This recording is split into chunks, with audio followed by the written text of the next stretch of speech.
And again, it's a very important, I think it's a very important period, very interesting experience concerning science and religion. After the death of Teilhard de Chardin, again 1955, the influence of Teilhard was very important in France, with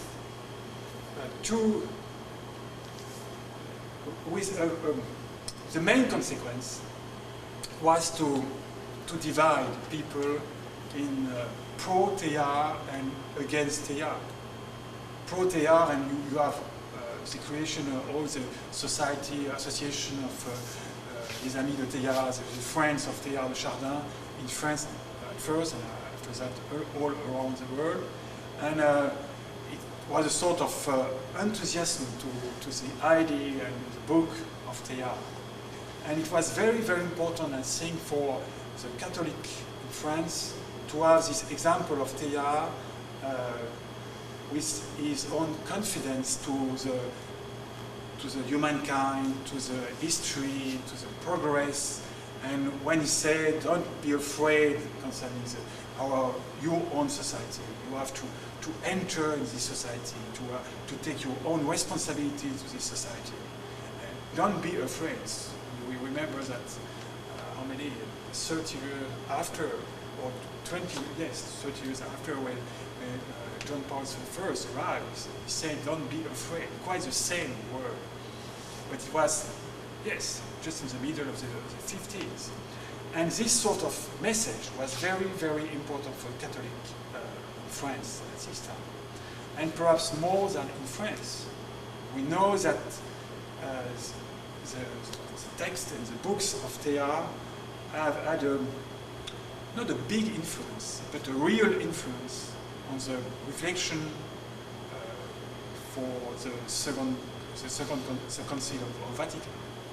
All this position with the society, the fact that the Church has to be in relation and more in responsibility in the society, was probably, yes, one of the, not thinker, but one of the influence was probably Teilhard de Chardin.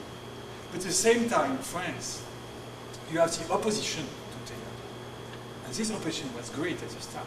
If you read newspaper from 60s, it was incredible the vocabulary people used to defend or to attack Teilhard. You can see that this question was profoundly interesting for people. And they cannot stay inactive.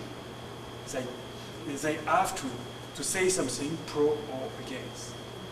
And I think that it was probably it was a very interesting moment in the French history, of the contemporary history, concerning the relation between church and state, between the religion and society. A lot of people were interested in this question. A lot of people were ready to engage themselves in this question.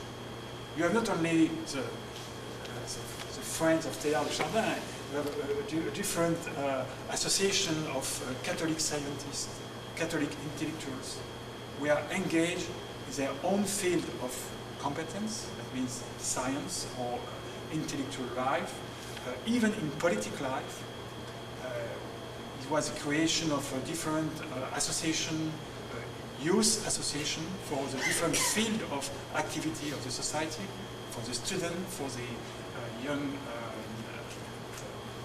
people from the countryside, and so from the artists. The influence, or the presence, probably the influence, but the presence of Catholic was very great at this time, and at the same time, you can understand that the opposition was great too. But it was a sort of very active time, and it was, yes, around, just before and around the Second Council of Vatican, and after. I mean, when you arrive at our time, you know, after a great time of activity, yes, the things are not at the same level. And now we are probably, we are not in the same situation. And people probably forget this time of 60s. I mean, concerning this very specific subject of influence or engagement of the Catholic people in very different field of interest, especially science. And what I see is that people are not Catholic, are not very really interested by this sort of question. But it's the end. No, it is not the end. Because I think you have always a memory of this century of relation. You have this memory of the bad time, I mean the time of separation, 1 century ago.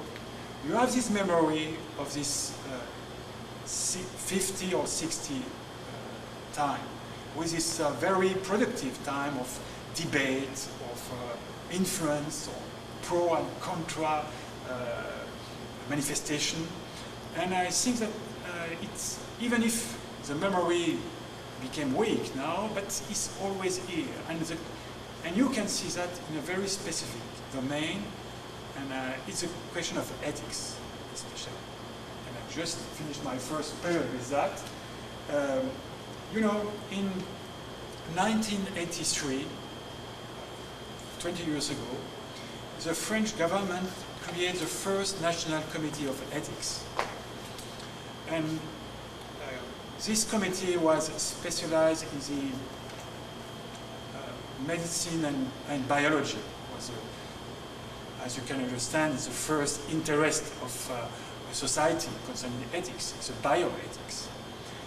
And the question was, is it necessary to introduce in this committee people coming from the philosophical or the theological or religious field?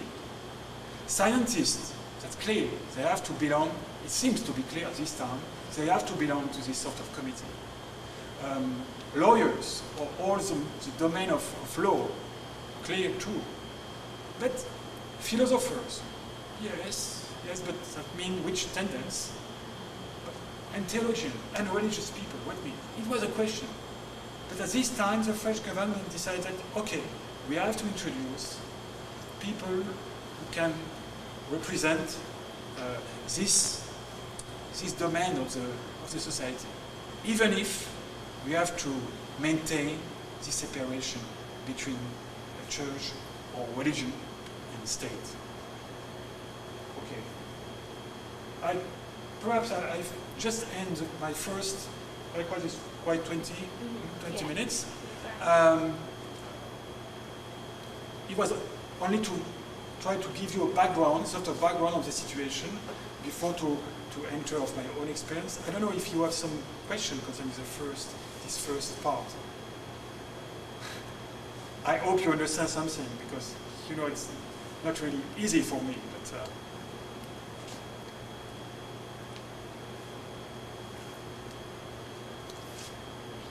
it's not necessary at this time to have a question. I'm trying to think. There's a famous, I think The Shoes of the Fisherman is a famous novel, and it has a priest that's like Teilhard in that, I believe. They're different. In fact, I don't know in English, but in French, you have a very famous from Romain Gary, where Teilhard arrived. But in English, it's an English writer. Around the Pope, I suppose. That. Yeah. Yes. It's about a Pope coming from behind Iron Curtain. Yes. And this priest that's advising him is right. a priest like Teilhard de Chardin. Yes. In fact, he influenced. It was sort of story. His life is quite incredible. You know. Sometimes I say that he was a former Indiana Jones or something like that, sort of religious Indiana Jones,